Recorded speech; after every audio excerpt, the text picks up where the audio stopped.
Imagine कीजिए एक ऐसी जगह जिसके लिए 700-800 AQI नॉर्मल हो।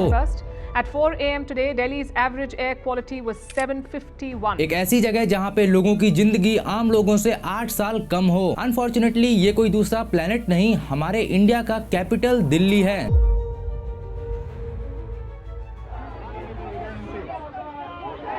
लेकिन आखिर दिल्ली की ये हालात हुई कैसे और आखिर कौन से ऐसे कारण थे जिसने दिल्ली को एक टॉक्सिक गैस चेम्बर बना दिया।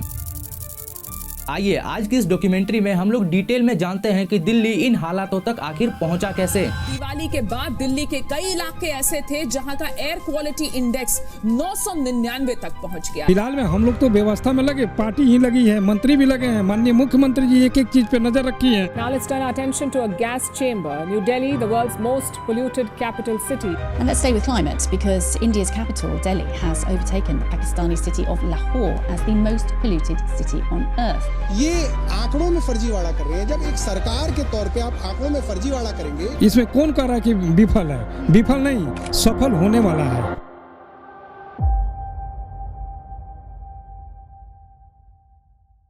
दिल्ली की ये हालत हुई कैसे, ये जानने से पहले हमें कहानी को शुरू से समझना पड़ेगा। तो कहानी को हम लोग शुरू करते हैं आज से 35 साल पहले, ईयर 1990 से। उस समय जो दिल्ली है वो काफी साफ सुथरी और कम डेंस हुआ करती थी, लेकिन अनफॉर्चुनेटली ये वो अंतिम दौर था जहां तक दिल्ली साफ रही थी। इसके बाद शुरू होता है दिल्ली में इमिग्रेशन। इंडिया के अलग अलग स्टेट से लोग अपनी फैमिलीज के साथ दिल्ली आकर के बसने लगे और ये इमिग्रेशन ईयर 1993 आते आते अपनी रफ्तार पकड़ चुकी थी। अलग अलग जगह से लोग दिल्ली में आकर के अपना बिजनेस स्टैब्लिश कर रहे थे, अपना घर बना रहे थे, अपनी गाड़ियां खरीद रहे थे। धीरे धीरे जो है दिल्ली की पॉपुलेशन बढ़ने लगी और इसी के साथ इंडस्ट्रियलाइजेशन भी बहुत तेजी से हुआ। ये सब चीजें उतनी इफेक्टिव नहीं थी दिल्ली की पॉल्यूशन बढ़ाने के लिए। कुछ और था जो धीरे धीरे अपनी रफ्तार पकड़ता जा रहा था और वो चीज था दिल्ली में बिल्डिंग्स का कंस्ट्रक्शन, जिसकी वजह से दिल्ली की हवा में अब छोटे छोटे डस्ट पार्टिकल्स भी फ्लोट करने लगे थे। ये डस्ट पार्टिकल्स एक नॉर्मल इंसान के हेयर से लगभग 28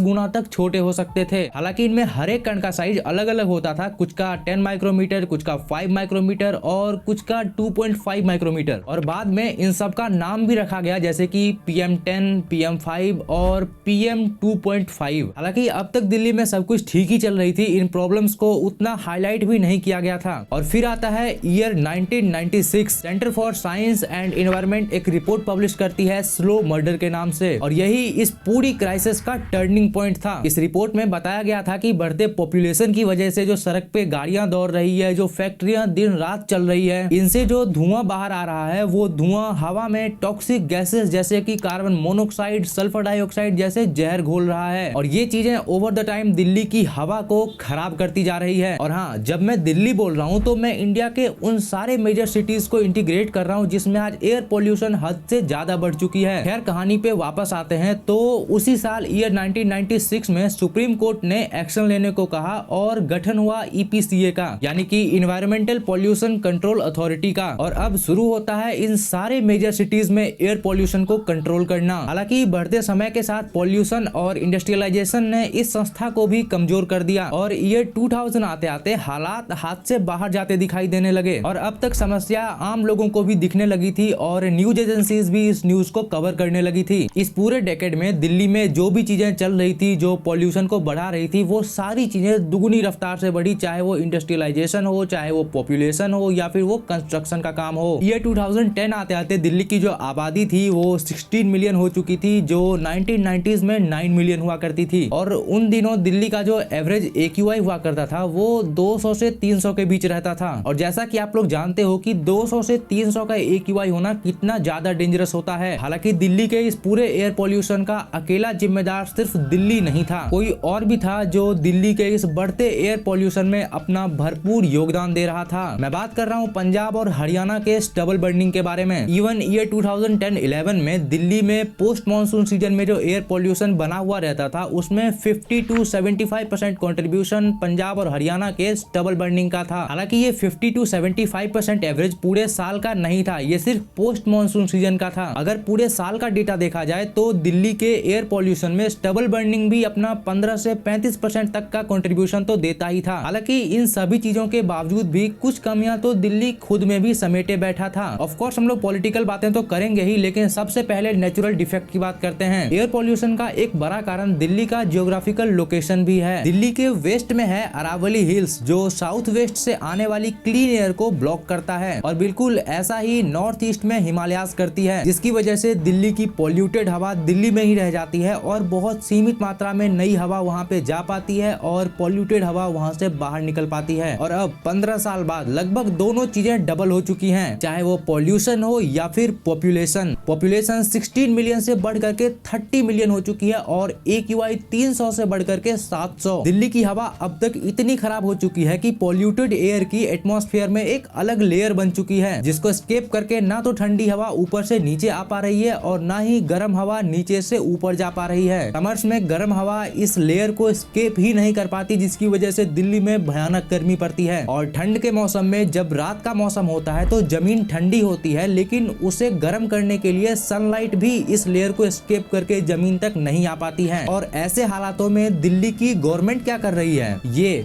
लोगों से डेटा छुपाने का काम, क्योंकि इनके लिए AQI तो कोई प्रॉब्लम है ही नहीं। IQ जो हमारा AIQ है उसको हम, इनके लिए असली प्रॉब्लम है डेटा। ये आंकड़ों में फर्जीवाड़ा कर रहे हैं। जब एक सरकार के तौर पे आप आंकड़ों में फर्जीवाड़ा करेंगे तो वो जो ट्रस्ट डेफिसिट आएगा, उसकी वजह से ये जो बुद्धिजीवी वर्ग है आज सड़कों पे उतरा है। ये अलार्मिंग है। प्रदूषण तो 10 साल से था। आज जो अलार्मिंग है वो ये बात है कि सरकार डेटा के साथ फर्जीवाड़ा कर रही है। लेकिन आप जरा खुद ये बात सोचिए, क्या ये समय फर्जीवाड़ा करने का है? एक बार दिल्ली की इन हालातों को देखिए और बताइए, क्या ये समस्या सिर्फ फर्जीवाड़ा करने से दूर हो सकती है? आज से तकरीबन 13 साल पहले चाइना के बीजिंग का भी कुछ ऐसा ही हाल था। ईयर 2013 में वहाँ पर भी AQI 500 के पार पहुँच चुका था। लेकिन आखिर कैसे चाइना की गवर्नमेंट ने इसे टैकल किया और इंडिया की गवर्नमेंट इसे टैकल करने के लिए स्ट्रगल कर रही है। माननीय प्रधानमंत्री अपने भाषणों में ये बोला करते थे जब दिल्ली में आम आदमी पार्टी रूल कर रही थी। देखिए तो सही क्या हाल बना रखा है दिल्ली का। सर्दी आती है तो प्रदूषित हवा में सांस लेना मुश्किल।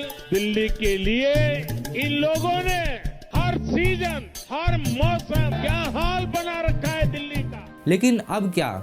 अब तो दिल्ली भी उनके गवर्नेंस के अंदर है। दिल्ली में एक एवरेज डे ब्रीथ करना ऑलमोस्ट 40 सिगरेट स्मोक करने के बराबर हो चुका है। अगर आप दिल्ली के फुटेजेस और रिपोर्ट्स को सही से देखें तो आपको समझ आएगा कि ये टाइम एक नेशनल इमरजेंसी का है। हालत ऐसी है कि एयर प्यूरिफायर्स अब प्रिविलेज नहीं बल्कि नेसेसिटी हो चुकी है। ये प्रॉब्लम्स अब एक स्ट्रॉन्ग इम्प्लीमेशन की तरफ इशारा कर रही है। वैसे इस पूरे क्राइसिस के ऊपर आपके क्या ओपिनियंस हैं, मुझे कमेंट में जरूर से बताना। आई होप कि आपको ये डॉक्यूमेंट्री पसंद आई होगी। आप लोग हमें सपोर्ट कर सकते हैं by clicking the like button and hitting the subscribe button also, क्योंकि आपके द्वारा किया हुआ एक सब्सक्राइब हमें आपके लिए 10 टाइम्स बेटर कंटेंट बनाने के लिए इनकरेज करता है।